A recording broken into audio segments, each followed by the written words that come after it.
Täällä on juuri alkamassa Panelian Raikkaan ja Panelian Toivon välinen yleisurheilukilpailut. Tuolla taustalla soittaa Panelian torvisoittokunta juuri alkumarssia. Ilmassa on suuren urheilujuhlan tuntua. Kilpailu käydään nuorison keskuudessa. Kilpailusarjoina on aina alle 6-vuotiaista tuonne 14-vuotisiin poikiin ja tyttöihin saakka. Kilpailun ohjelmassa on alkulajina alle 10-vuotiaiden tyttöjen 60 metriä, jonka alkuun on tässä meillä aikaa vielä noin 6 minuuttia. Sää suosii näitä kilpailuja, sillä heinäkuun aurinko on vetäytynyt tuollaisen pienen ohuen pilviverhon taakse. Yleisöä on tänne paikalle saapunut muutama 100 henkeä ja kilpailujen osanotto on melko runsasta. Kun otetaan huomioon, että koko Panelian kylässä on vain noin 2500 asukasta ja nyt on juuri se kesän hetki, jolloin ihmiset täältä Panelian kylästäkin poistuvat tuonne merenrannalle huviloilleen. Hämmästyttävintä on se, että kylällä on vielä niin paljon yhteishenkeä, että nämä urheiluseurat, jotka kuuluvat eri liittoihin, ovat päässeet yhteistyöhön tässä nuorisotoiminnassa niin, että tällaiset nuorison yleisurheilukilpailut voidaan ratkaista. Panelian Toiveen ja Panelian Raikkaan urheiluseurojen yleisurheilukilpailut ovat juuri täällä parhaillaan menossa.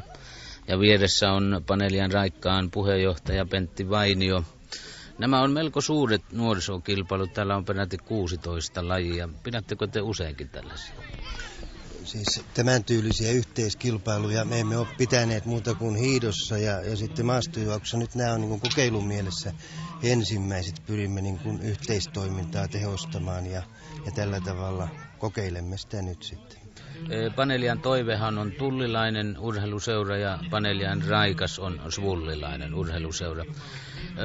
Kuulin, että täällä Paneliassa on noin 20 vuotta sitten ollut hyvinkin vireää urheilutoiminta. Minkä takia se oli välillä niin kuin hiljentynyt? Oikeastaan se on vetäjien puute. Ei ole löytynyt innokkaita, jotka olisi halukkaita nuorten kanssa työskentelemään ja siinä on ollut tämmöinen pitkä katkos.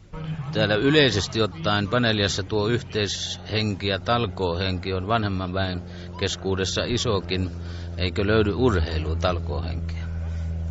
No ei oikein riittävästi taida löytyä. Puutetta on. Puhutaan usein myöskin, että on rahan puute. Onko teillä puute rahasta? Ei voi sanoa, että rahasta on puute. Kyllä se, mitä me toimintaamme rahoja tarvitaan, niin kyllä meillä budjetti on aika hyvin kunnossa ja uskon, että Toiveella on myöskin. Ei se siitä kiinni ole. Se on vain vapaaehtoisen työn puutetta. Ei löydy harrastushalua.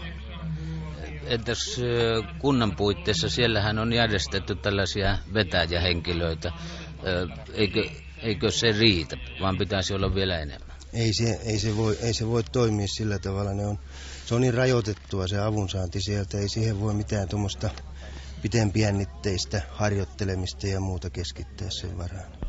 Paljonko teillä on Panelian Raikkaassa jäseniä? 350 on nyt tällä hetkellä jäsenluettelossa. Miten tuo jäsenten ikärakenne on? Onko siellä myöskin vanhempaa väkeä, aktiivista urheilijaväkeä?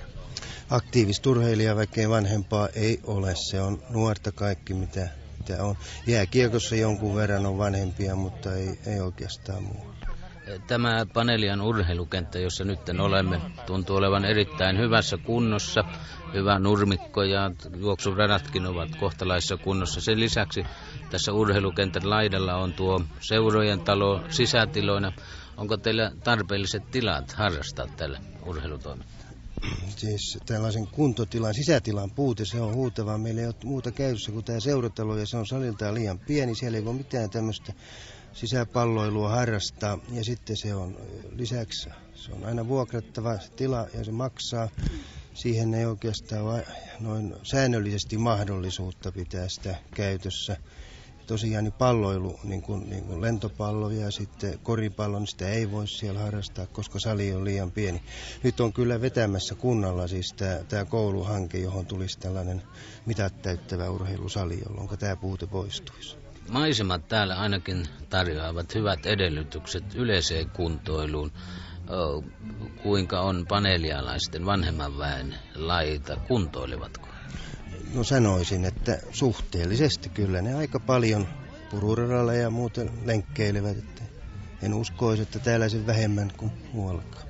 Ja nyt on alkamassa 8-vuotiaiden poikien 300 metriä. Ja tähän kilpaan osallistuu 4 poikaa. Numerolla 14 Rami Joensuu, numero 15 Juha Viitasalo, numero 17 Ville Eklund, 18 Marko Saarinen ja lähtölaukaus pamahti ja pojat syöksyvät matkaan. Siellä on numero 17 Ville Eklund pienimpänä, mutta hän syöksyy kärkeen siinä. Ensimmäinen kaare vetää sisäkaaretta, nyt siellä menee kuitenkin keulille.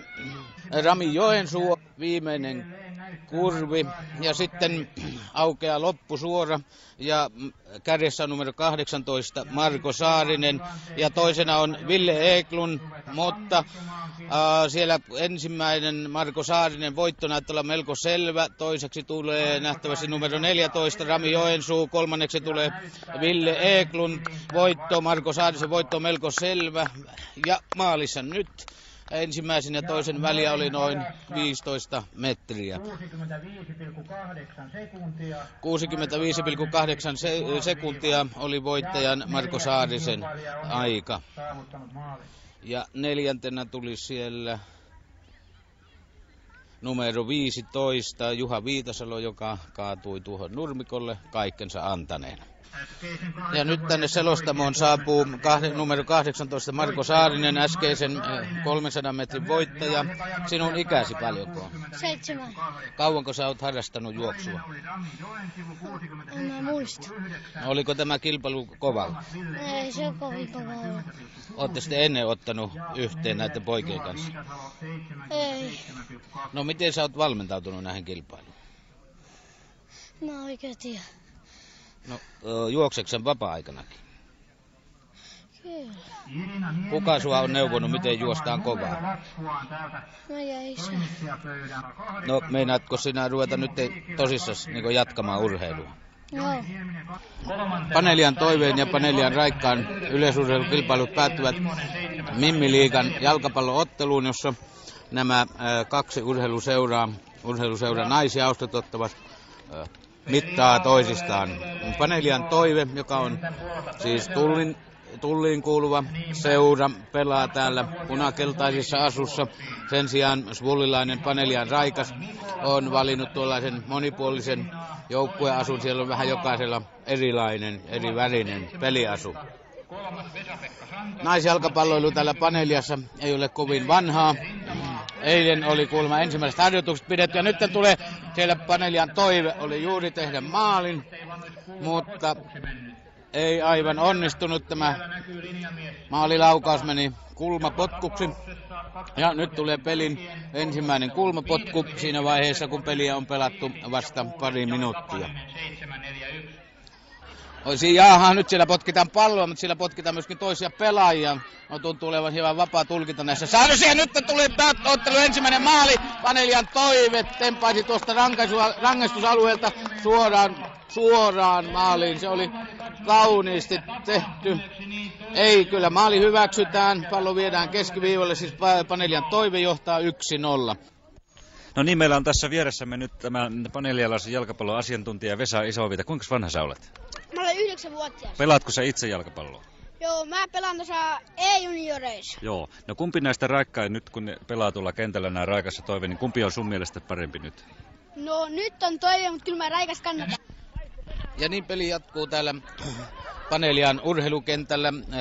Kyseessä on naisten jalkapallo ja nyt siellä tuli toinen ottelumaali. Panelian Toive teki toisen kauniin maalin.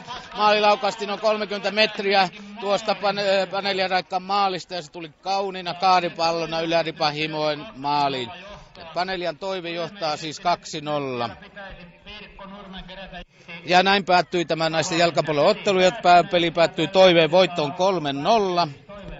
Ja kiertopalkinto on vielä tuolla kultasetailla ilmeisestikin. Ja näin tuo ottelu päättyi siis Toiveen naisjoukkueen voittoon 3-0. Tulliin kuuluvassa Panelian Toiveessa toimi yleisurheilujaoston puheenjohtajana Jali Westergaard, mies, joka on samalla Tullin yleisurheiluvalmennuksen johtoryhmän jäsen. Mites tuo työväenurheilu täällä Panelian kylässä on aktiivista? No tällä hetkellä ehkä ei ole kaikkein voimakkain toiminnallinen kausi, varsinkaan yleisurheilussa. Tuntuu, että se on aika kausiluontoista tuo aktiivisuus. Sen sijaan meillä lentopallo on aika virkeä tällä hetkellä. Tosin meidän ykkösjoukkue nousi vasta 4. sarjaan, mutta näyttää siltä, että aktiivisuus on melko korkea. Tuo äsken Panelian Raikkaan puheenjohtaja Pentti Vainio valitteli vetäjäpulaa. Onko teillä Toiveessa vetäjäpulaa? No vetäjäpula ei ehkä ole kaikkein suurin ongelma. Erittäin vaikea tällä hetkellä analysoida, mistä se johtuu, että toiminnallisesti ei olla niin korkealla kuin vetäjätaso ehkä edellyttäisi. En tiedä, ilmeisesti nuoret ihmiset harrastaa tällä hetkellä täällä enemmän jotain muuta kuin urheilua. Oletteko te tämän toisen urheiluseuran eli Panelian Raikkaan kanssa jakaneet urheilualueita? Mitään varsinaista jakoa ei ole suoritettu, mutta Raikas nyt harrastaa kilpailumielessä enemmän jalkapalloa ja ennen kaikkea jääkiekkoa on harrastanut.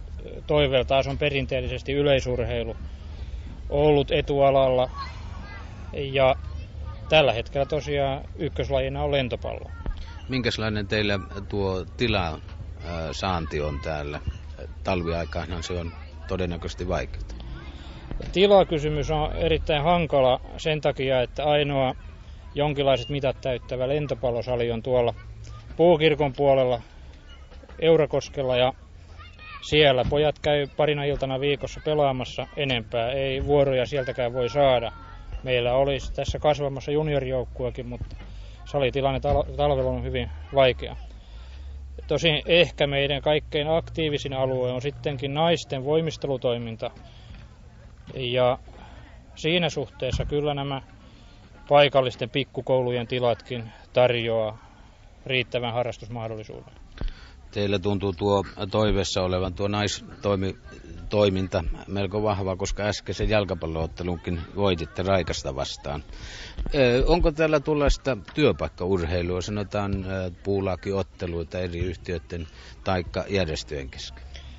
No kyllä paikallisen Jaakkotehtaan ammattiosasto on osallistunut ammattiyhdistys lentopalloon ja näyttää, että heillä on myöskin ollut ainakin jääkiekossa jotakin ystävyysotteluja muita tehdaslaitoksia tai ammattiosastoja vastaan.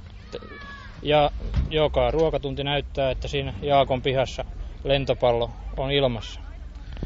Onko teillä aktiivisuutta suunnata toimintaa sinne päin ja pyrkiä järjestämään niitä? No, meillä on erilaista yhteistoimintaa kyllä ollut ammattiosastojen ja Toiveen kesken. Muun muassa talvisin on jo monena vuonna järjestetty niin sanottu punainen latu hiihtokampanja, tai se on eräänlainen pienoislaturetki. Samoin joitakin muita tämmöisiä tempauksia on. Meillähän ei ole uintipaikkaa ollenkaan täällä paikkakunnalla ja niinpä yhteisvoimin ammattiyhdistysten kanssa on järjestetty retkiä Nakkilan uimahallille ja ne on tosiaan olleet erittäin suosittuja. Jali Westergaard, te toimitte myöskin Kiukaisten kunnan urheilulautakunnan puheenjohtajana. Paljonko Kiukaisten kunta käyttää urheilumäärärahoja? No eipä niissä nyt niin hirvittävästi kehumista ole. Vähän 200 000 nipin napin vuodessa, mutta niin on sanottava, että Kiukaisten kunta on kyllä vuosi vuodelta suhtautunut myötämielisemmin tähän liikuntatoimintaan ja muun muassa seurojen toiminta-avustukset on ilmeisesti keskimääräistä suurempia. Tämänkertaisen Kesäkanava-ohjelman mukana olimme Kiukaisten Panelian kylässä Satakunnassa. Tämä ohjelma liittyi Panelian kylää kuvailevaan 12-osaiseen ohjelmasarjaan. Tämän osan toimittivat Leena Arjavaara ja Heikki Kuvaja.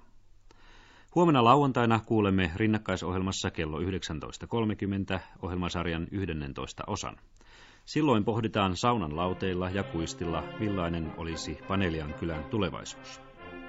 Kesäkanavalle palaamme jälleen ensi maanantaina. Kuulemiin.